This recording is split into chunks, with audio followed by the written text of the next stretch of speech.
Isang saging natagpo ang nasaksihan sa isang pampublikong pagtitipon matapos manong burahin ni Congressman Paulo Duterte sa House Speaker Martin Tambaloslos sa harap ng maraming tao. Ayon sa mga nakasaksi, hindi umano napigilan ni Kong Pulong ang kanyang emosyon at tahasang binanatan si Tambaloslos sa gitna ng mainit na usapan ukol sa mga pakikialam nito sa ilang proyekto sa Mindanao.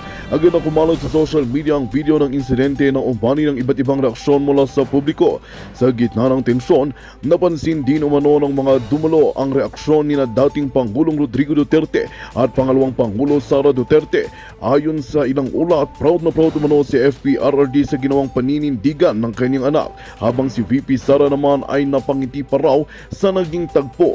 Hindi pa malinaw kung ito ay sumasalamin sa mga malalim na hidwaan sa pagitan ng pamilya Duterte at ng kampo ni Tambaloslos. Sa ngayon, wala pang opisyal na payag mula kina Kong Paulo Duterte, Speaker Tambaloslos o sa kanilang mga tanggapan kaugnay sa insidente.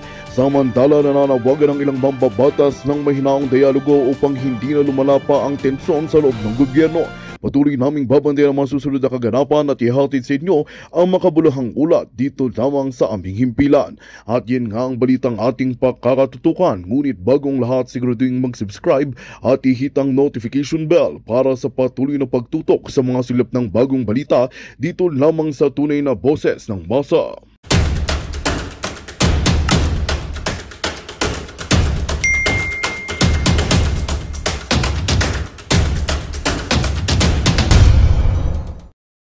Buron, iba yung estilo nila. Hindi katulad ng kay Pangulong Duterte.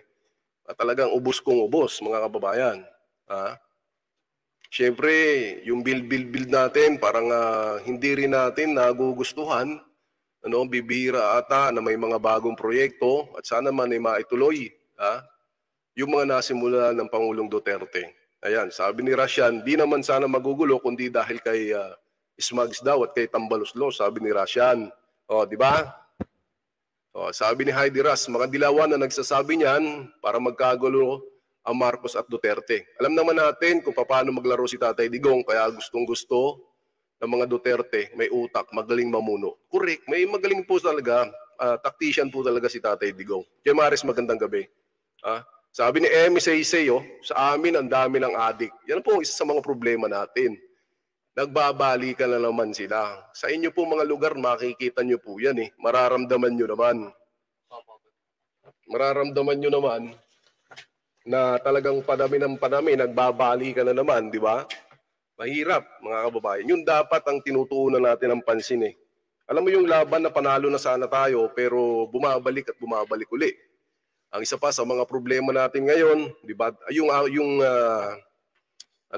People's Initiative na yan, na namimigay ng 100 piso kapalit po mga kababayan, papapirmahin sila, and 50% of the budget daw po ay nasa mga mayor na.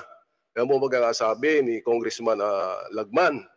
So, isang kongresista, mga kababayan ko, ang magsasabi ng ganon, sino kaya ang nagpapasimuno ng pirmahan na ganito?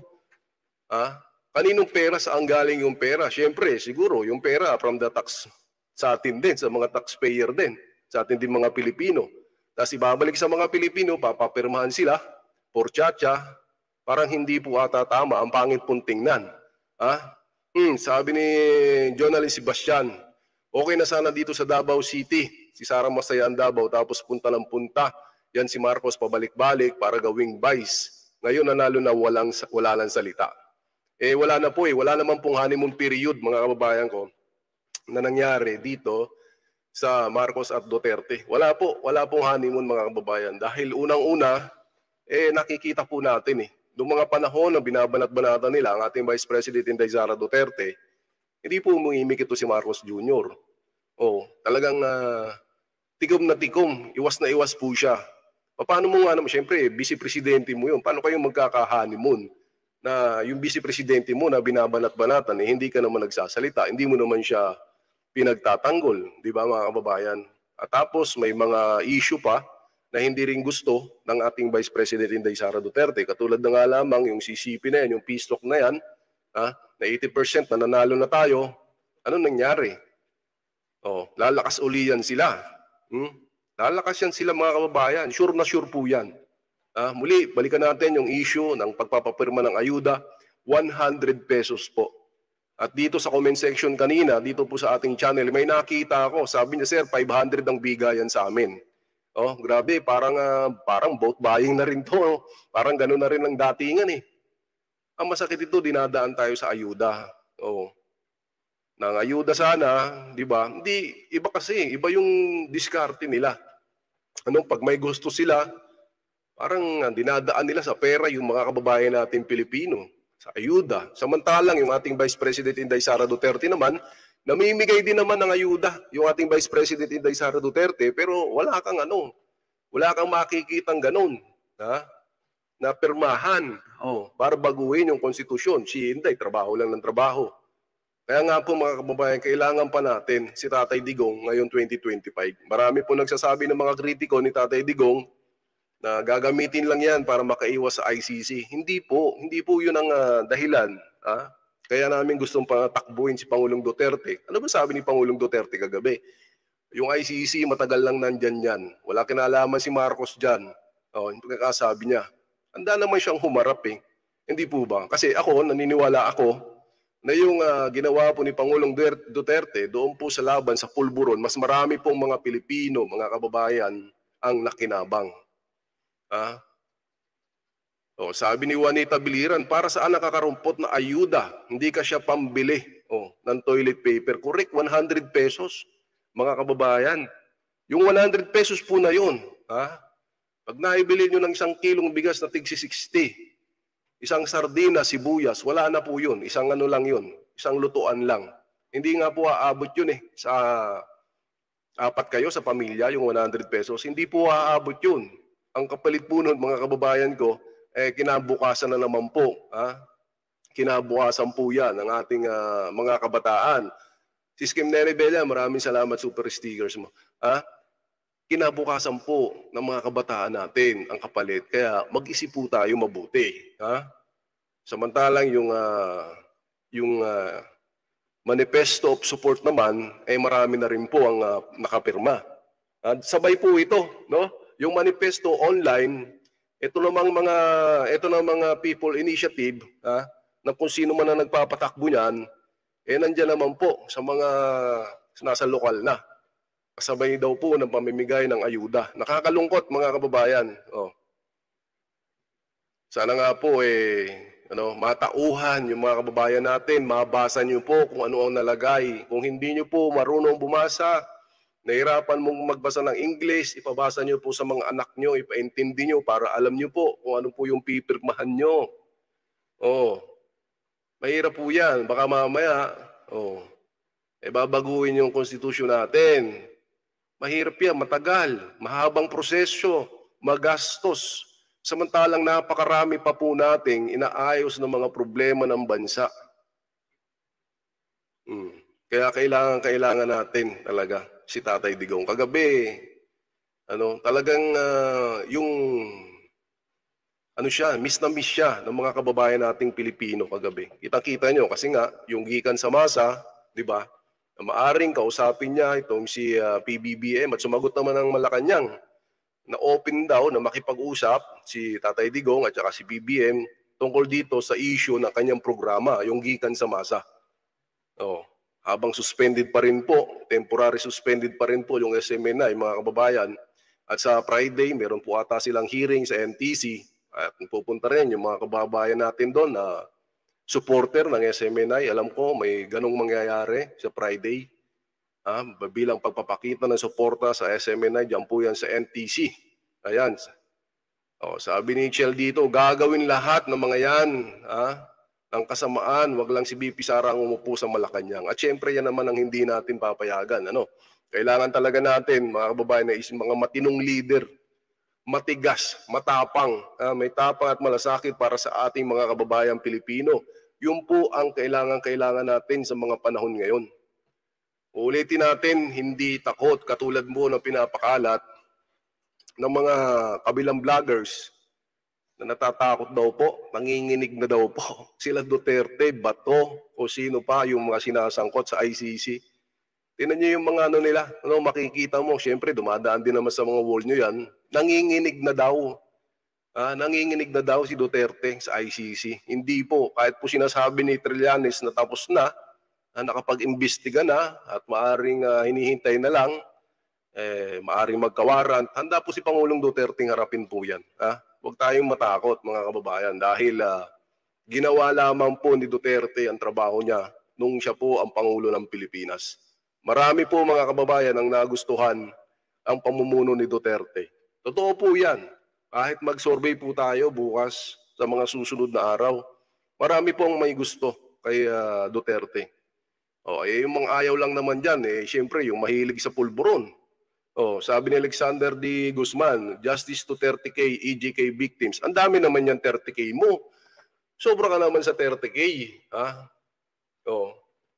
Sabi ni Ronnie Cabrejas, if God is with us, who can be against us? Sabi ni Lisa Montano dito sa live chat natin, BP Sara Duterte, panay trabaho, napakasipag, samantalang si President, panay tulog. Ayan, yun ang pagkakasabi dito. Dots TV, magandang gabi. Tandaan natin na ang Pilipinas ay pinili ng Diyos, sabi ni Ronnie Cabrejas. Alam nyo, mga kababayan, sana magbago ang isip ng ating Tatay Digong. Sana tumakbo siya sa 2020. Kahit sa Congress or sa Senate, pwede. Yun lang naman din ang hiling natin bilang isang Pilipino, di ba? Kasi namimiss po natin yung Duterte brand of leadership. Yung po ang hinahanap-hanap ng mga kababayan natin. Kahit nga kagabi, di ba? Anong oras na siya nakapag-live kagabi? Buti na, habol din natin dito sa channel natin, naabutan natin ng live. Tapos pinakita ko sa inyo uli, hinanap natin, sinimulan natin. At syempre maraming salamat sa nanood, nag-replay, sa mga nag-like. Ganun pa rin po, malakas pa rin po ang hatak ng mga Duterte. Talagang may paninindigan, sabi nga dito, ni Rizal Lina, may paninindigan, may isang salita. At totoong tao para sa mahirap. Yan po ang kailangan natin. Di ba? Yung totoo ka sa mga kababayan Pilipinas, sa mga kababayan Pilipino. Kung totoo ka sa bansang Pilipinas. Ganyan dapat ang mga politiko na hinahanap-hanap po ng mamamayang Pilipino. Yan po ang kulang sa kanila ngayon Palike-like po tayo mga kababayan. Salamat Tita Cristina Mindiola. Yan po ang kailangan natin ngayon. Magtulong-tulong tayo mga kababayan. Si Pimentel, nasabi niya rin kagabi. Dahil ito, yung pagkakasabi ni Senator Pimentel dito, dun sa Marcos Duterte Alliance, na talagang walang honeymoon period. Mukhang wala na talaga ngayon. May honeymoon period ba dito sa Marcos Duterte? Parang wala. Parang wala mga kababayan kasi nakikita natin parang ang lahat ng ito ay nakaplano na. Yung mga nangyayaring pagbanat, pagtirada kay Vice President Inday Sara Duterte, parang nakita natin planado ang lahat. Sisra, magandang gabi. Sabi po ni Senator Pimentel dito, personal opinion ko, yung relationship ng dalawang camp, if ever may honeymoon period sa relationship nila, mukhang wala na talaga ngayon. Wala po, walang honeymoon period na nangyari. Siguro nung unang taon, medyo okay pa Pero napakaaga po kasi nilang binanata ng ating Vice President Inday Sara Duterte. Kung maaalala nyo po dito sa channel natin, maaga nating sinasabi, maaga na nating nila-live yung mga nangyayari kay Inday, na pagbanat kay Inday. At sinasabi ng mga napapadaan, ng mga dilawan dito sa channel natin, o kaya pulahan, malayo pa daw yung halalan. Yun na nga, malayo ang halalan pero maaga nilang binanata ng ating Vice President Inday Sara Duterte. Dahil nakikita po nila, nasa 2028, malakas po yan. Kahit si Tulfo pa nangiharap, mahihirapan po sabi ni Suraina Maruho, no one can defeat Tatay Digong. We from Mindanao, we became free from terrorists, especially Abu Sayyaf. Correct. Insurgency free. Yung Davao City sa Mindanao. Kaya ating Vice President Inday Sara Duterte, ayaw sa ano niyan. Peace talk na yan. Grabe, di ba? At ngayon nga, may panibago na naman silang banat dito kay Vice President Inday Sara Duterte. Ayan, titingnan din natin. Ito kasi, ito naman ay tungkol dito sa yung K-12 mga kababayan. Hindi po ba? Ay, sila rin naman Lagi naman itong mga pagmumukha din nila ang nakikita natin. Na talagang lagi silang present Lagi po silang present para pagka may mga issue kay Vice President Inday Sara Duterte, sila rin ang nauunang pumuputak, katulad ni Raul Manuel. Oh, sabi dito, Kabataan Party List hits DepEd in CHED for 17,000 student facing displacement. Ito po kasi na hindi natatanggap yung ating yung CHED, yung mga college natin na yung grade 11, 12 dito na lang, sa mga high school na lang. Akala nila walang ginagawang aksyon ng ating Vice President Inday Sara Duterte. Sabi po ni Raul dito, hinayaan sila ng DepEd at ng CHED na mag-enroll sa SUC or LUCs, tapos eventually papalitan na sila ng school bago makagraduate. Ano ito, prank? Para bang may pangyayari lang ganun, isisisi mo kaagad doon sa ating Department of Education Secretary. Ganun po kasi ang lumalabas nito. Tama naman na makapagsalita kayo ng ganyan, makapagbigay kayo ng kanyang saloobin. Pero ang dating kasi nito, di ba mga kababayan, ang pangit tingnan eh. Sabi pa niya dito, dapat gobyerno ang nagtitiyak ng patuloy na pagkatuto ng mga estudyante. Hindi yung siya pa ang nagiging bara sa edukasyon ng libu-libong kabataan. Sino bang sinasabi mo dito na bara o humahad lang sa edukasyon? Alam niyo naman yung bara, di ba? Pag barado, ibig sabihin, hindi makadaloy. Sino ba ang umaharang? Si Vice President Inday Sara Duterte ba? Kasi hindi po nila nakikita ang tunay na ginagawa ng ating Vice President Inday Sara Duterte. Patuloy nagtatrabaho yung ating Vice President Halos nga buong Pilipinas na iikot po ng Office of the Vice President Pero ito, talagang tuloy-tuloy pa rin ang pagtahol dito kay Vice President Inday Sara Duterte. Tinitiyak po ng Vice President na may angat yung ating Department of Education. Sabi naman ni Faustino dito, CHED keeps on creating problems, then ibibigay sa student and schools ang bigat na magpo-provide ng solution. If this is not a state abandonment, I don't know what is it. Tingnan nyo. Sana nag-isip muna kayo bago kayo nagbigay ng mag-isip muna kayo bago kayo magbigay ng mga statement na ganyan. Tingnan nyo muna kung ano ang plano. Kung may plano ba, Tita Pelisnel, magandang gabi po, Venus Diaz, kung may plano na ba ang ating Vice President Inday Sara Duterte? Sabi naman po ni Yusik Michael Puwa dito, those that will be displaced have two options next school year, enroll in public school or they would prepare to do so. They may also enroll in private school and avail themselves of the voucher program. May plano na po. Putak ng putak. Yan, sabi nga Claudette, putak ang alam ni akla na yan. Manira ng trabaho. Ilabas mo nga yung resibo mo, di ba mga kababayan? Imbis na makatulong sa pagresolba. Lagi po nila kasing target yung ating Vice President Inday Sara Duterte. Sabi ko po sa inyo, hindi po titigil yan. Hindi po titigil yung mga yan. Ang trabaho po ng mga yan ay talagang punahin yung ginagawa ng ating Vice President Inday Sara Duterte. Hindi naman masamang pumuna, pero tingnan mo rin kung may nagagawang maganda. Yun ang kulang sa kanila Okay lang, pinupuna mo yung trabaho, yung mga nangyayari. Diyan sa CHED, sa DepEd, okay lang yan Given yan. Sa lahat ng mga kababayan natin Pilipino, talagang po pwede tayong magbigay ng ating opinion. Pero, syempre naman, titingnan mo rin yung magandang side, ika nga. Titingnan mo rin yung magandang side. Ano na ba ang naging sagot dyan ng ating Vice President Inday Sara Duterte? Siyempre, yung ating Vice President Inday Sara Duterte, mabilis kumilos yan. Marami siyang isasagot dyan. Lagi yan nakahanda. Ayan na. Raul, tinan mo ito.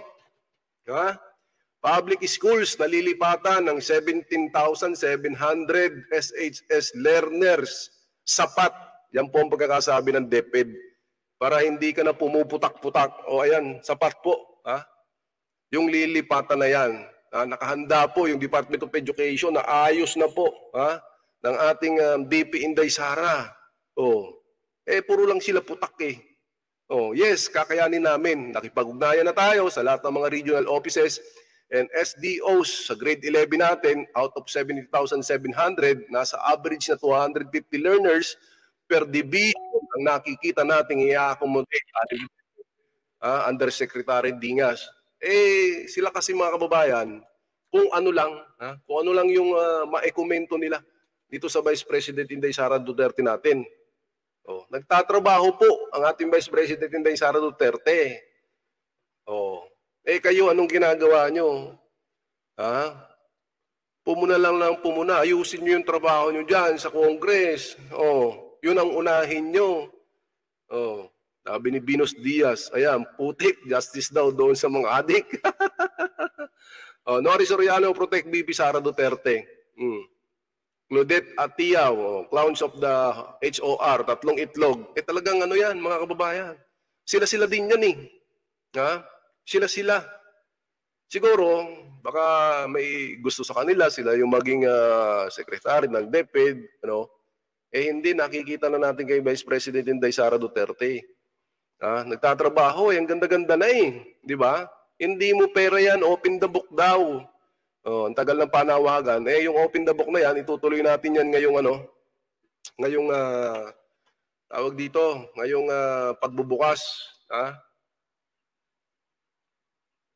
Ngayong pagbubukas po ng session, itutuloy po natin yan. Tita Erna Escalera, maraming salamat po sa pakulay mo dyan.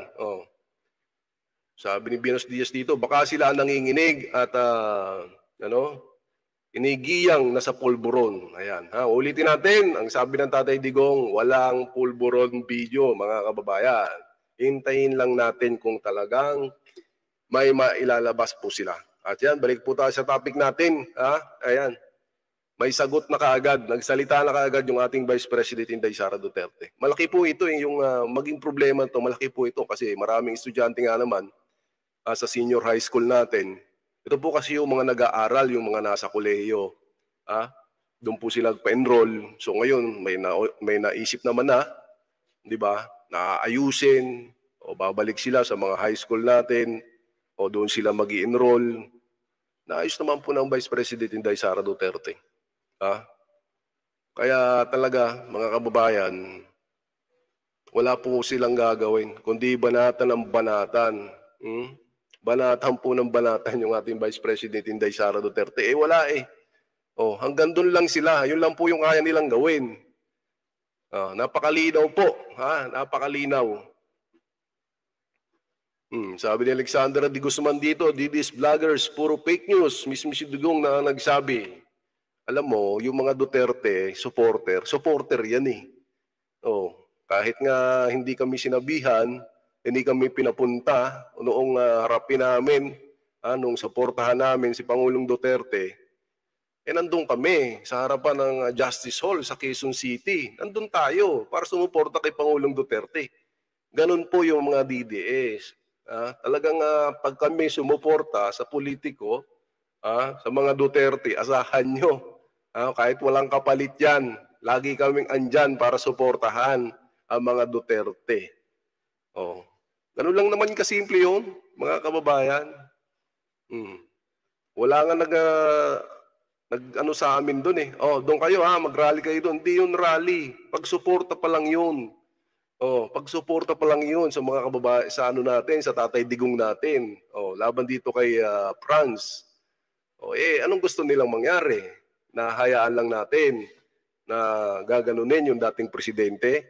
Malabo po yun. Marami po ang nagmamahal sa mga Duterte. Parami ng parami. Habang binabanat-banatan nyo, yung ating Vice President Inday Sara Duterte, naawa na nga lang tayo eh. Dahil labang tinitira-tira si Inday, lalo namang lumalakas. Palakas po ng palakas. Ito pa, tingnan pa natin si Representative Franz dito, anong sabi niya dito, mga kababayan. Siyempre, hindi mawawala sa listahan yan. Ang pagkakasabi niya dito, at saka si Senator Cheese, nagbigay din ng kanilang mga statement dito sa issue na yan. Ayan, bagamat legal ang hakbangin ng CHED, mahalaga pa rin na matiyak natin ang kapakanan ng ating mga estudyante sa senior high school. Walang dapat na maiwan at mahalaga rito ay nag-uusap ang CHED at DepEd. Sabi ni Senator Escudero, sabi po ni Representative Castro dito, the implementation of this memo should be held in abeyance after thorough consultation have been done with all the stakeholders that their welfare, especially the student and teachers, are insured. Alam nyo na isasagot dito. nagawa na po. May lilipatan na, naayos na po ng ating Vice President Inday Sara Duterte. Laging present, di ba mga kababayan? Lagi silang present. Anyway, tama naman yung sinasabi nila na laging pabor din naman sa mga estudyante natin at sa mga teachers natin. Ang sa atin lang, nandyan na po. May sagot na po yung ating Vice President Inday Sara Duterte. Nagawan niya na po ng paraan yung issue. Mabilis po kasi na mag-umaksyon, mga kababayan. Mabilis pong umaksyon eh. Hindi naman po yan katulad ng ibang politiko na nagkalindol na, kung ano-ano na dumating, wala pa rin. Yan, at least may aksyon ka agad, ang bilis. Sabi ni Eduardo Gaco, Sir Parak TV, may nahalata ka ba sa sagot ni Tatay patungkol sa ICC? Wala daw kinalaman si Makoy, samantalang si Makoy yung may sabi na pag-aaralan, di ba? Tactician po kasi si Pangulong Duterte. Di ba? Hayaan natin yung ICC na yan. Di ba? Titingnan natin kung may magagawa. Titingnan natin kung may magagawa yung ICC. Yan po yung pinapalakot nila sa mga Duterte. ICC. Hindi nga po takot si Pangulong Duterte, di ba? Ka Eduardo Gacos. Magaling po yan pagdating sa politika. Yung sinasabi niya na hindi siya tatakbo. Pwedeng magbago yon, mga kababayan. Lalo-lalo na ngayon, ang gulo. Ang gulo, mga kababayan. Ang gulo nila, lalo-lalo na sa HOR, di ba? Ang gulo eh. Si Digong hindi papabayaan na ganun. Kasi iniisip niya yung kapakanan ng mga Pilipino. Kung makikita nyo sa interview kagabi, sumagot lamang si Tatay Digong, alam mo naman. Di marami nakaabantay.